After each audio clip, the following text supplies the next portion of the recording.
En línea, nuestra entrevista central. Bueno, ya estamos en nuestra entrevista central y para eso tenemos al distinguido Richard de la Cruz, experto perito en investigación y fraude. Bienvenido. Muchas gracias. De nuevo por estar por aquí. Un placer. Bueno, hoy vamos a hablar de por qué las personas cometen fraude. Sí, porque las personas cometen fraude y corrupción. Sí. Sí, fíjate, la teoría del criminólogo Donald Tracy se llama el triángulo del fraude, que es el que hizo el estudio, se hizo el estudio de que se basaba en 3 criterios. Primero, número 1, la presión. Las personas pueden tener presión de ambición, pueden tener una presión por enfermedades, pueden tener una presión por deudas. Y a veces las personas quieren aparentar lo que no son. Quieren, si aquel tiene esto, aquel vehículo, aquella casa, tiene aquellas prendas, yo quiero tener lo mismo. Entonces todo eso crea presión en las personas. El segundo criterio es la oportunidad. Cuando hay sistemas de control que son débiles, cuando no se descubren los fraudes, la corrupción, cuando no hay consecuencias, o sea, no existe una, ¿cómo se llama? No existen sistemas fuertes que puedan encontrar el delito, puedan detectarlo. Y la tercera es la justificación, cuando hay falta de consecuencias. Bueno, si mi jefe lo hizo, si fulano lo hizo, no le pasó nada, entonces yo también lo puedo hacer. Eso es una justificación. También a veces las personas dicen, a mí me pagan muy poco aquí y yo también puedo hacerlo, eso no va a afectar. A veces las personas comienzan tomando un poquito y ve que no pasa nada, entonces siguen tomando y entonces ahí viene el fraude mayor que cometen las personas en las organizaciones y en los estados. Y en ese nivel, don Richard, especialmente de los fraudes, cuando surgen, por ejemplo, en empresas que son multinacionales, sabemos que hay múltiples maneras de hacer fraude y también de evadir esos tipos de fraude. Ya en el momento, por ejemplo, que se descubre que, vamos a poner que un grupo, casi todos los fraudes, se manejan a través de un equipo, porque esto viene como tipo pirámide, un departamento depende del otro. Sí. Entonces, cuando este tipo de fraude se descubre, ¿existe dentro de la ley, dentro de la parte financiera, alguna penalidad y dentro también del Código Penal de nuestro país, si existe también algún régimen de consecuencia? Bueno, obviamente sí, existe lo que es la colusión o cuando se juntan asociación de malhechores. También hay fraudes que a veces son difíciles porque se juntan varias personas. Y entonces cuando todas las personas están involucradas, entonces es más difícil poder detectarlo. Pero sí se puede ser probado mediante una investigación y un informe. Sí pueden ser plausibles por robo, por malversación de fondos. O sea, sí está tipificado y pueden ser condenados. Lo que pasa es que ahí sucede algo que las empresas, lo que yo he visto en toda mi experiencia, usualmente no toman ese paso de hacer demandar en la justicia. Uno, porque le sale más costoso y su reputación se puede ver afectada. Entonces, muchas veces las organizaciones prefieren perder eso y no estar envuelto en un caso legal. Y eso también hace que las personas, se sientan tentados a veces a hacer ese tipo. O sea, que las personas prefieren desvincular a la persona que le afectó y dejar el proceso ahí. Sí, porque fíjate, aquí hay en el artículo 386 del Código Penal hay un artículo, que se llama robo asalariado, que son cuando empleados, en el caso que sean empleados, hace un robo o un fraude en una organización. usualmente yo he visto casos que los empresarios han tenido que desvincular y pagarle las prestaciones a la persona aún sabiendo que la persona cometió un hecho, pero si no ha sido juzgado, no ha sido demandado y un juez no ha dicho que sí, que se probó el fraude o el robo, entonces esa persona te puede demandar y puede salir perdiendo tú más que lo que ya había perdido por el fraude.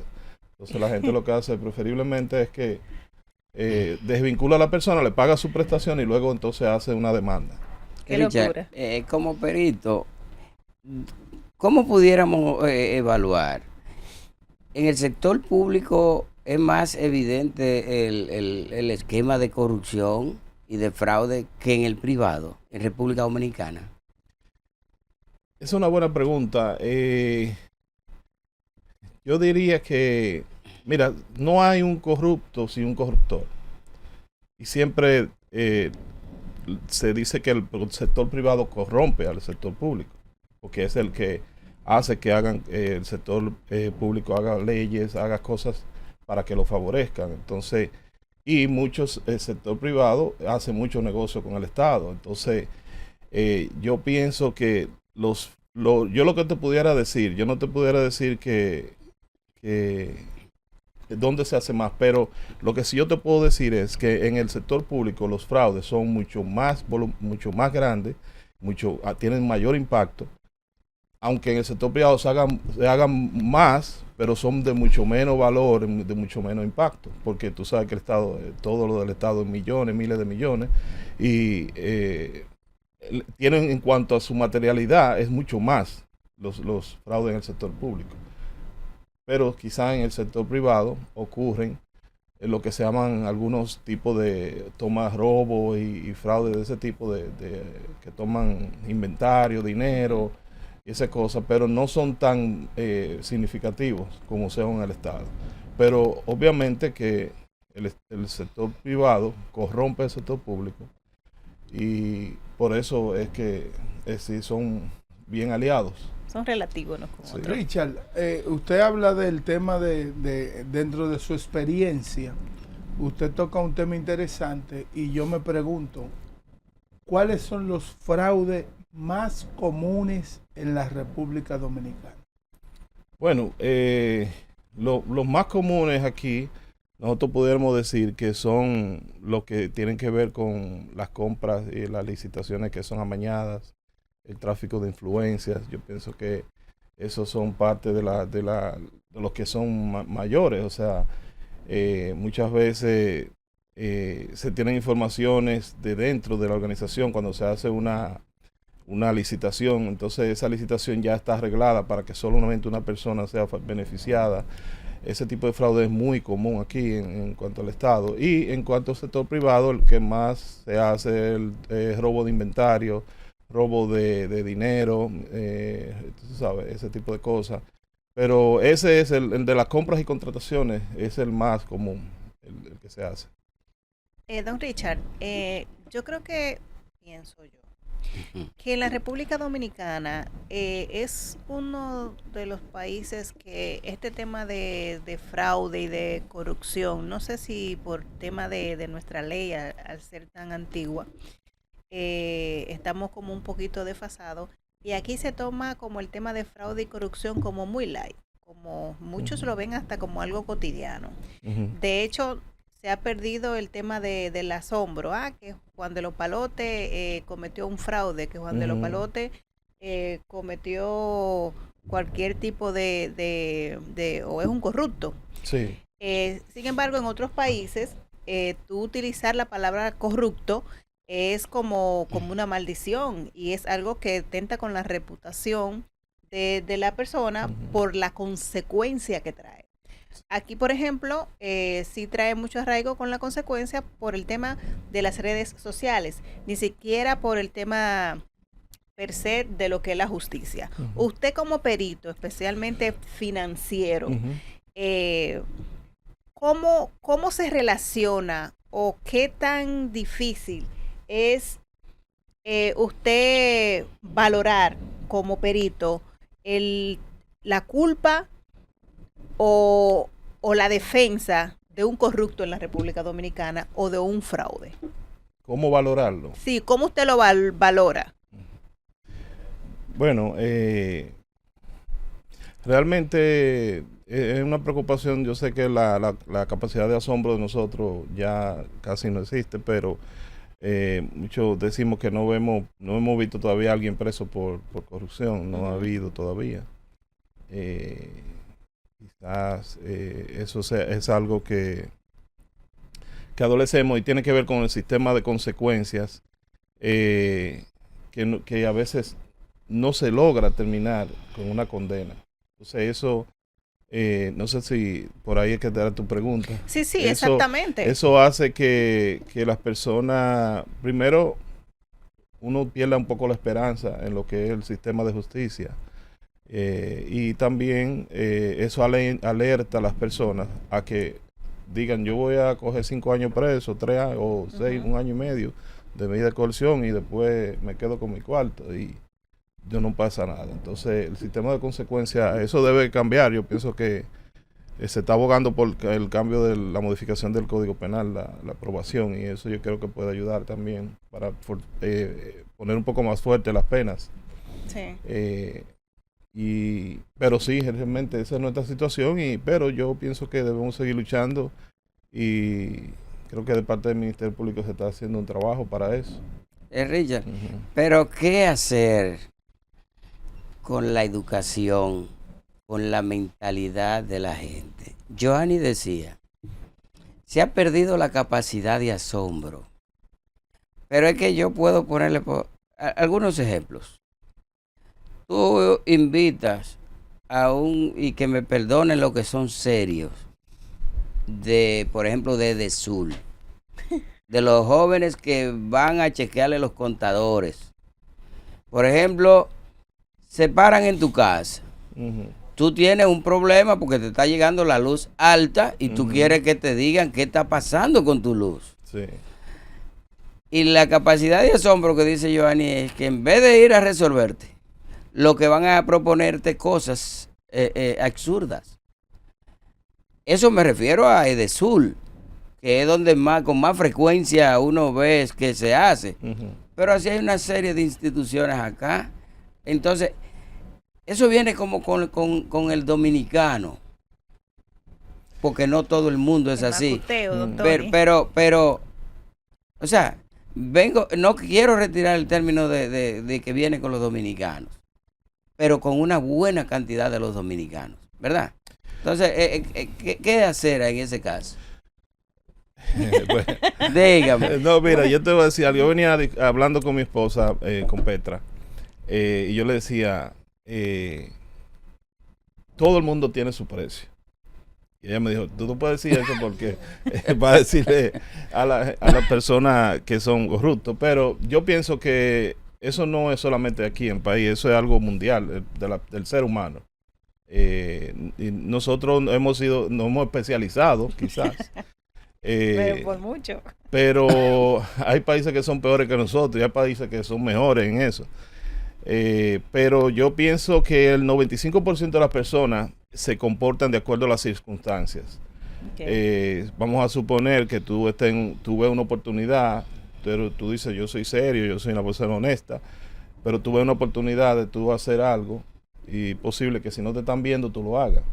Entonces, es como yo daba una conferencia de ética en Venezuela una vez y una de las personas se paró y me dijo, pero si a usted le dan un maletín lleno de dinero para que deje pasar un furgón con un contrabando, ¿qué usted hace? Y yo le dije, bueno, depende. Dijo, depende de qué. Yo de si es dólares o pesos. Si es dólares posiblemente yo lo tome, pero si es pesos no. Entonces lo que te quiero decir con eso es que Pero eso está bien hecho, tomarlo. es que yo no lo haría. O sea, yo no lo tomaría. Exacto. Yo no lo tomaría. Cada persona tiene sus valores, pero Sí es la base para las que otros lo circunstancias hay hagan. que ver a las personas, porque si Correcto. tú tienes, por ejemplo, una persona enferma, tu esposa, un hijo que se está muriendo y tú necesitas, posiblemente por esas circunstancias, quizás tú cedas y O pueda sea, cometer un error. O sea que la corrupción y los fraudes normalmente su inicio, su génesis viene de las personas vulnerables, de aquellas personas que tienen una necesidad, que se ven A con veces, una debilidad. pero hay otros que, por ejemplo, por ambición, porque sea una persona que ok. quiere tener riquezas sin trabajar o sin hacer las cosas bien hechas, ya eso es diferente. Ok. Es vulnerable porque es una persona que se deja llevar por la ambición para hacer cosas malas, cometer actos delictivos, pero yo pienso que esto está en el ser humano y también tiene que ver mucho, usted decía de las redes, que las redes han hecho mucho daño en el sentido de que la gente ve a la gente aquí en el teléfono y ve, mira fulano, está en Dubái, que sé yo qué, tal cosa. Y entonces la gente se cree esa película, como dicen, entonces a veces quieren llevar esa vida y eso lo lleva a hacer cosas que a veces su nivel de ingreso no se lo permite, entonces tienen que caer en eso, en hacer cosas. Sí, pero eso no es una justificación, Richard, Bueno. porque yo le voy a decir algo. Yo creo en lo siguiente. Yo creo en las diferencias individuales. Sí. A mí me importa lo que usted tenga. Ujú. No importa que usted sea millonario, pero Sí. millonario en dólares. A mí Ujú. no me importa. Yo vivo con lo que tengo. Sí, eso Y es. yo trato, porque yo he dicho siempre, cada ser humano que tenga principios, Ujú. tenga sus principios, su moral, que quiera mantener su moral en alto y que sea una persona virtuosa, como se dice. Sí.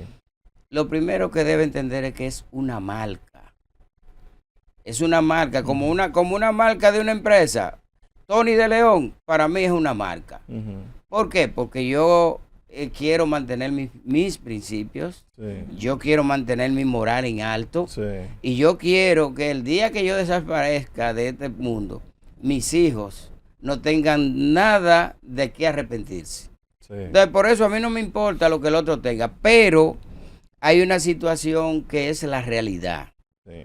Se está viviendo una competencia. Sí. Se está viviendo una competencia.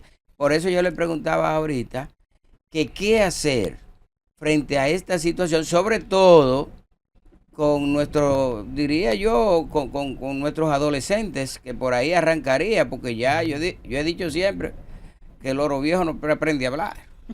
Sí. Eso estoy de acuerdo con usted y yo pienso que eso tiene que ver mucho con la educación que usted da en su familia, sí, porque si yo como padre, mi hijo ve que yo llego mañana en un Maserati, en un carro de esos caros que cuestan millones de dólares, y él sabe que yo no tengo ese ingreso, él va a decir, bueno, pero ¿de dónde mi papá sacó esto? Tú sabes, entonces uno tiene que saber cómo la educación que uno le da a sus hijos y lo que ellos ven.